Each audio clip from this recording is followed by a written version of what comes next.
तो guys, welcome to my channel.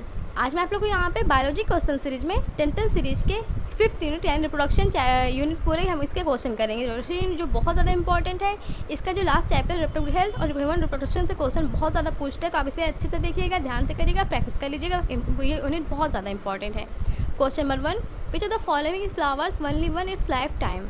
इस question में आपसे ये पूछ रहा है कि कौन सा ऐसा फ्लावर है जो अपने पूरे लाइफ टाइम में बस एक बार आता है। इस स्पीसीज का हमें यहाँ पे नाम बताना है। तो ऑप्शन ए है bamboo species, option B jackfruit, option C papaya and option D mango. तो इस क्वेश्चन में आपका ऑप्शन ए राइट है, बम्बू स्पीसीज। जो बम्बू स्पीसीज के फ्लावर्स होते हैं अपने पूरे लाइफ टाइम में बस एक बार आते हैं, तो ऑप्शन आपका यहाँ पे ए राइट हो गया, बम्बू स्पीसीज। और ये क्वेश्चन जो है PYQs में आपको अक्सर मिल जाता है, आप इस क्वेश्चन को डायरेक्टली याद कर लीजिए, इसमें कोई कॉन्सेप्ट नहीं है। ये बम्बू स्पीसीज जो है पूरे लाइफ टाइम में एक बार फ्लावर देता है। Question number 2, which of the following is wrong about कारक। तो इस क्वेश्चन में पूछा है कि कौन से यहाँ पे जो ऑप्शन है वो कारक अबाउट रॉन्ग है। तो आपको सारे ऑप्शन अच्छे से पढ़ने पड़ेंगे, आपको कारक के बारे में थोड़ा सा जानकारी होनी चाहिए, तभी आप यहाँ पे ऑप्शन थोड़ा सा करेक्ट कर सकते हैं। यानी आपको रॉन्ग आंसर यहाँ पे चूज़ करना है, कौन सा रॉन्ग है। तो option A upper oogonium lower round antheridium, option B globule and nucule is present in the same plant, option C upper antheridium lower oogonium and option D globule is male reproductive structure.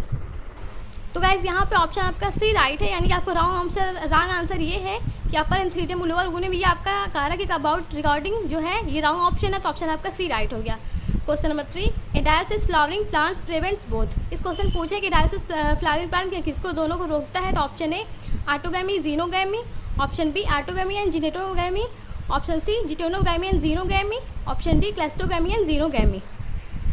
तो option यहाँ पे B right है, जो डायोसिस flowering plant है ये prevent करता है both autogamy and जिटेनोगैमी को। तो ऑप्शन आपका यहाँ पे बी राइट हो गया, यानी कि ऑटोगैमी एंड जिटेनोगैमी। ऑटोगैमी जिटेनोगैमी क्या होता है ये आप लोग डिटेल में NCERT से पढ़ लीजिएगा, आपको वहाँ से अच्छे से समझ आ जाएगा।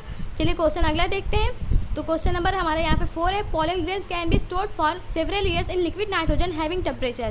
तो इस क्वेश्चन में पूछा है कि पोलन ग्रेन्स को हम कितने साल तक लिक्विड नाइट्रोजन में कितने टेम्परेचर तक रख सकते हैं, स्टोर कर सकते हैं। तो option A -196 degree Celsius, option B -60 degree Celsius, option C -120 degree Celsius and option D -80 degree Celsius.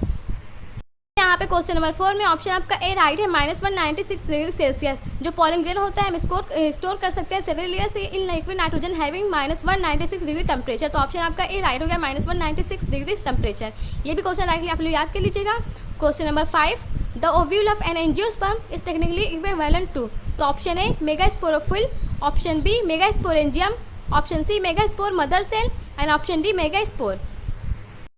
जो ओव्यूल होता है एंजियोस्पर्म का वो टेक्निकली इक्विवेलेंट होता है, यहाँ पे आपके मेगास्पोरेंजियम के इक्विवेलेंट होता है। तो ऑप्शन आपका बी राइट हो गया, मेगास्पोरेंजियम। जो मेगास्पोरेंजियम है ये ओव्यूल का जो एंजियोस्पर्म के ओव्यूल है उसके टेक्निकली इक्विवेलेंट होता है। तो ऑप्शन आपका यहाँ पे बी राइट हो गया, मेगास्पोरेंजियम। मेगास्पोरेंजियम को जो इंटेगुमेंट और स्टॉक होता है उसे हम ओव्यूल के नाम से जानते हैं। इस क्वेश्चन में आपका ऑप्शन बी राइट हो गया, मेगास्पोरेंजियम। क्वेश्चन नंबर 6, तो क्वेश्चन नंबर 6 है हमारे यहाँ पे, several hormones like placenta, HCG, HPL, estrogen, progesterone और प्रोड्यूस्ड बाय। ये सब बहुत सारे हार्मोन यहाँ पे दिए, जैसे प्लेसेंटा दिया है, HCG दिया है, HPL दिया है, एस्ट्रोजन दिया है, प्रोजेस्टेरॉन दिया है। तो पूछा है कि ये किससे प्रोड्यूस होता है। तो option A ovary, option B placenta, option C fallopian tube and option D pituitary. तो इस क्वेश्चन में आपका ऑप्शन बी राइट है, प्लेसेंटा। जो हार्मोन्स है हमारे जैसे प्लेसेंटा हो गया, HCG हो गया, HPL हो गया, एस्ट्रोजन हो गया, प्रोजेस्टेरॉन हो गया, ये सब हमारे जो प्रोड्यूस होते हैं ये प्लेसेंटा से प्रोड्यूस होते हैं। तो ऑप्शन आपका बी राइट हो गया, प्लेसेंटा। ये क्वेश्चन भी थोड़ा सा आपको यहाँ पे NCERT से पढ़ना पड़ेगा। NCERT अगर आप डी में पढ़ेंगे तो आपको क्वेश्चन जो है सारे अच्छे से निकल जाएंगे। तो आप NCERT पढ़ के फिर सारे क्वेश्चन अच्छे से करिएगा, ये यूनिट बहुत इंपॉर्टेंट है। Question number 7, the function of copper and in copper releasing hormone IUDs. तो option A suppress sperm motility and fertilising capacity of sperm, option B they inhibit gametogenesis, option C make uterus suitable for implantation and option D inhibit ovulation. इस question में पूछा है कि function of copper and in copper releasing hormone. तो ये पूछा है कि कॉपर का क्या फंक्शन होता है आयोडी में। तो ऑप्शन आपका ए राइट है, suppress sperm motility and fertilising capacity of sperm. तो जो कॉपर आयन होता है ये स्पर्म मोटिलिटी को सप्रेस कर देता है और फर्टिलाइजिंग कैपेसिटी के स्पर्म को भी कम कर देता है। तो ऑप्शन ए आपका ए राइट है, यहाँ पे suppress the sperm motility and fertilising the capacity. Question number 8, which of the following is not make accessory gland. तो यहाँ पे पूछा है कि कौन सा यहाँ पे मेल एसेसरी ग्लैंड नहीं है, आपको मेक की जगह यहाँ पे मेल है। तो आप अच्छे से समझ लीजिएगा कि यहाँ पे मेल एसेसरी ग्लैंड कौन सा नहीं है, ये पूछा है। Option A seminal vesicle, option B ampulla, option C prostate and option D bulbourethral gland. तो इसमें जो हमारा सेमिनल वेसिकल है, प्रोस्टेट है, बल्बो यूट्रियल, ये सब सारे हमारे मेल एसेसरी ग्लैंड है। बाकी हमारा बच गया एम्पुला, तो एम्पुला ये हमारा मेल एसेसरी ग्लैंड नहीं है, तो ऑप्शन आपका बी राइट हो गया। तो आपका बी ही राइट है यहाँ पे, यानी कि जो पूछा है मेल एसेसरी ग्लैंड कौन सा नहीं है, तो एम्पुला जो है मेल एसेसरी ग्लैंड नहीं है, तो ऑप्शन आपका बी राइट हो गया। चलिए क्वेश्चन नंबर अगला देख लेते हैं। Question number 9, MTP safe up to how many weeks of pregnancy. तो यहाँ पे पूछा है जो एमटीपी यानी मेडिकल टर्मिनेशन प्रेगनेंसी कितने वीक तक सेफ होती है प्रेगनेंसी के, तो option A 12 weeks, option B 7 weeks, option C 5 weeks and option D 12 days. तो आपको यहाँ पे जो है वीक्स अच्छे तो देख लीजिएगा, डेज और ईयर में मतलब कि ये तो बहुत क्वेश्चन कॉमन है फिर भी, लेकिन एग्जाम में बर्डन होता है तो थोड़ा सा कन्फ्यूजन हो जाती है, इसलिए मिस्टेक हो जाती है, कन्फ्यूजन इसलिए मिस्टेक हो जाती है, तो आप अच्छे से देखिएगा।